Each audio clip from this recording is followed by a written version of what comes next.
அறிஞர் கலைஞர் அவர்களின் 101வது பிறந்த நாளை முன்னிட்டு திருவள்ளூர் மத்திய மாவட்ட கழக செயலாளரும் சட்டமன்ற உறுப்பினருமான சாமு நாசர் அவர்கள் ஆவடி தொகுதிக்கு உட்பட்ட மாநகராட்சி மேல்நிலைப் பள்ளியில் பயிலும் மாணவர்களுக்கு சர்க்கரை பொங்கல் மற்றும் நோட்டு புத்தகங்கள் வழங்கினார்.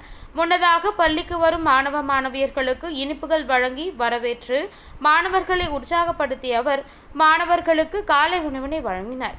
பின்னர் 1 முதல் 12 வரை பயிலும் அனைவருக்கும் முதலமைச்சர் மு.க.ஸ்டாலின் அவர்களின் அறிவுறுத்தலின்படி சாமு நாசர் அவர்கள் அனைவருக்கும் பாடப்புத்தகங்களை வழங்கினர்.